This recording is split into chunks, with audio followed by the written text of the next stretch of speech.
और आपका स्वागत करते हैं आपके अपने channel excellent vision technical Pvt limited पे। देखिए दोस्तों, आज मैं आपके लिए एक ऐसा टॉपिक लेके आया हूं जिससे बहुत ज़्यादा महत्वपूर्ण क्वेश्चन बार बार पूछे जाते हैं, एग्जाम में पूछता भी है और आप लोग इन सवालों के जवाबों में फंस जाते हैं।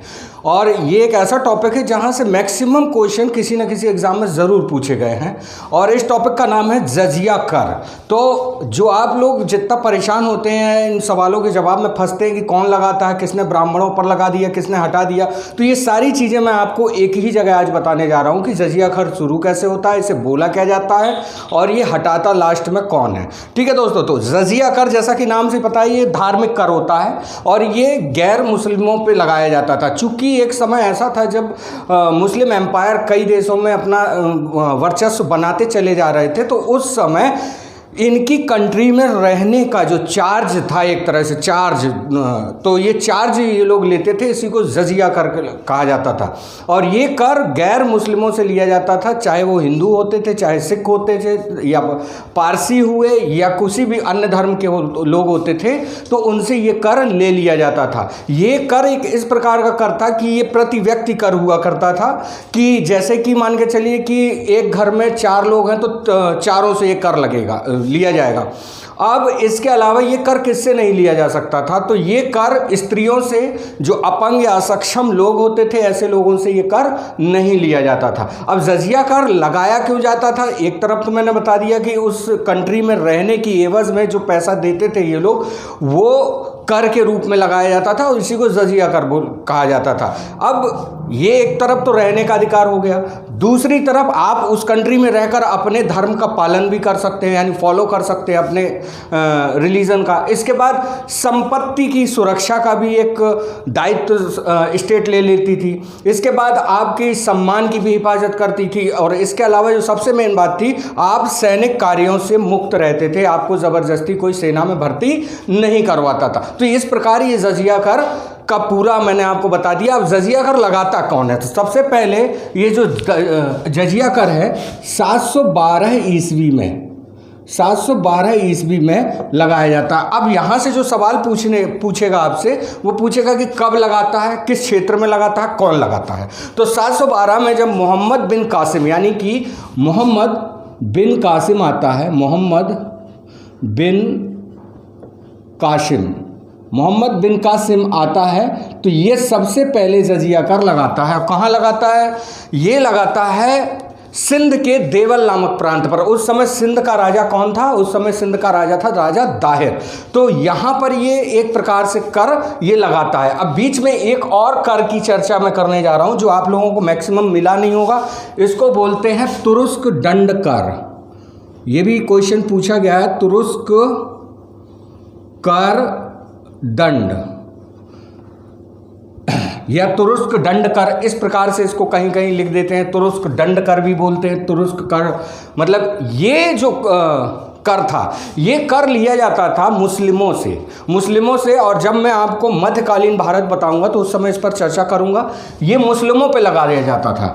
तो आपका ये क्वेश्चन बहुत ज़्यादा फंसाता है कि कौन सा कर मुस्लिमों से लिया जाता था, तो आपका आंसर होगा तुरुस्क दंड कर मुस्लिमों से लिया जाता था और ये कर गहड़वाल वंश के लोग लगाते हैं। अब यहाँ एक क्वेश्चन और पूछेगा। देखिए, इस समय दिल्ली सल्तनत की जब स्थापना होती है तो दिल्ली सल्तनत में भी ये कर कई रूपों से जाना जाता था। कुछ लोग जजिया कर भी बोलते थे।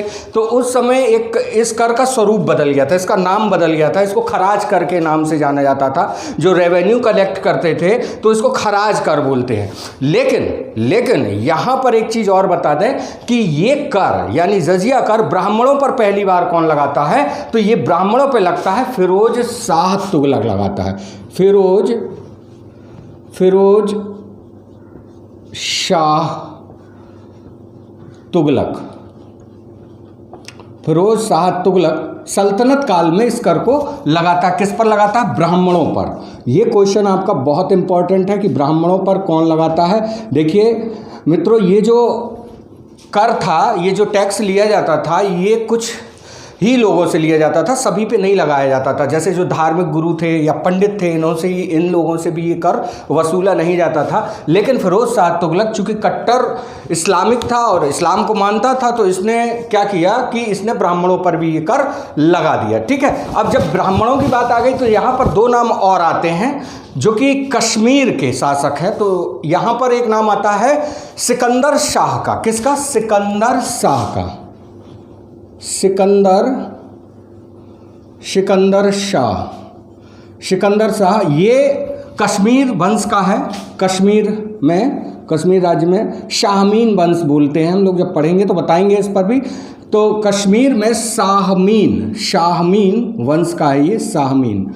तो ये भी बहुत कट्टर था, ये भी जो है वहाँ के लोगों पर ये कर लगा देता सिकंदर शाह। अब जो क्वेश्चन आपसे पूछेगा कि हटाता कौन है, तो कश्मीर में एक दूसरा शासक था जिसका नाम है जैनुल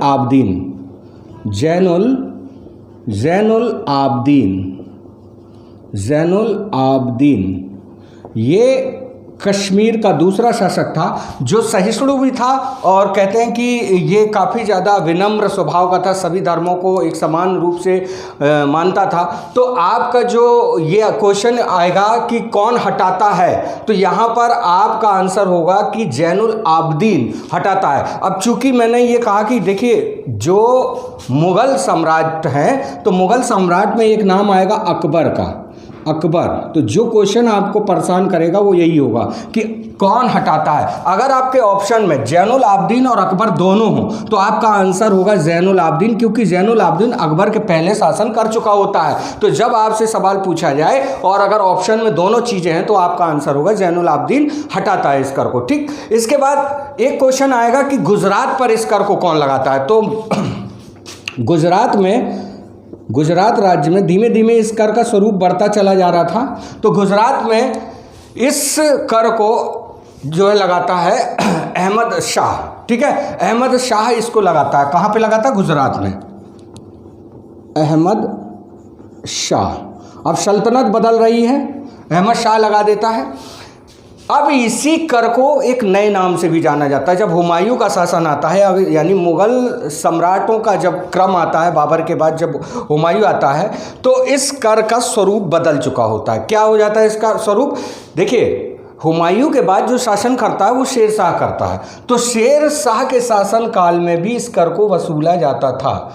शेर शाह सूरी के शासन काल में भी ये कर लिया जाता था। लेकिन जो सवाल आपको परेशान करेगा वो ये है कि इस कर का नाम क्या था। तो इस कर को उस समय शेर शाह के समय में नमक कर के नाम से जाना जाता था। नमक कर के नाम से वसूला जाता था शेर शाह के शासनकाल में।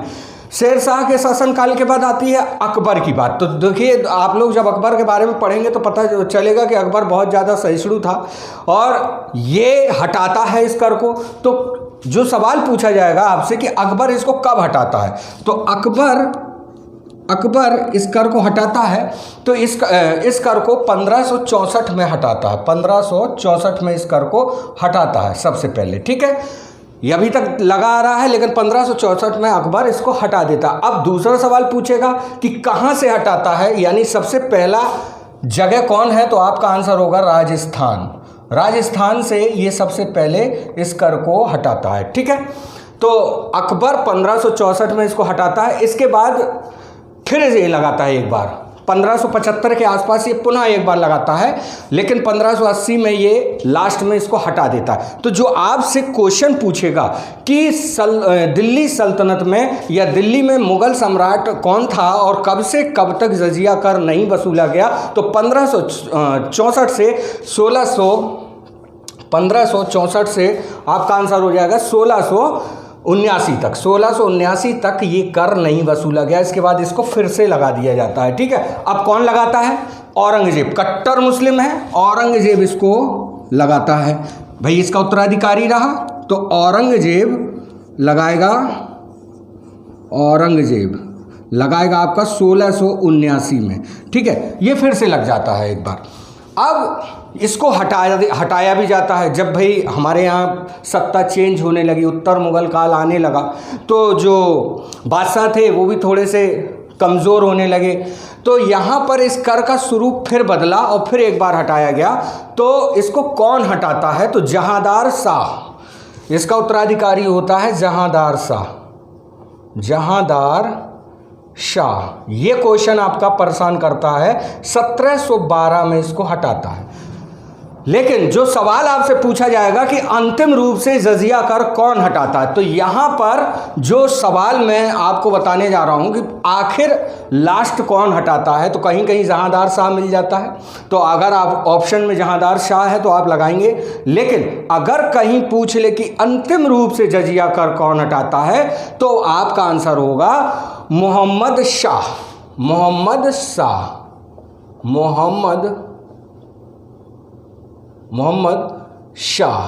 मोहम्मद शाह इसको हटाता है। और कब हटाता है? 1717 में इसको अंतिम रूप से हटा देता है।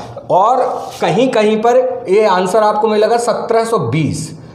ठीक है, तो ऑथेंटिक आंसर आपका 1720 ही माना जाता है। जैसे कई किताबों में या बुक्स में आपको 1717 मिल जाए, तो ये आंसर आपका सही नहीं है। मैंने दोनों इसलिए बता दिए कि 1720 में ये अंतिम रूप से हटाता है, क्योंकि जब जहांदार शाह ये हटाता है तो बीच में फर्रुखसियर का शासन आता है। फर्रुखसियर बीच में लगाता है इसको, फर्रुखसियर इसको लगाता है, और लास्ट में इसको अंतिम रूप से मोहम्मद शाह, जिसको रंगीला बादशाह के नाम से भी हम लोग इतिहास में जानते हैं, ये 1720 में ये लास्ट में ये हटा देता है। तो दोस्तों आज मैंने आपसे चर्चा की जजिया कर के बारे में। मुझे नहीं लगता कि इसके बाहर कोई क्वेश्चन आपका जजिया कर से बाहर जाएगा। ठीक है दोस्तों, और इसी के साथ हमारे साथ बने रहिए और अपनी पढ़ाई इसी रूप से चालू रखिए। आपके उज्जवल भविष्य की कामना करते हैं। Take care, bye bye.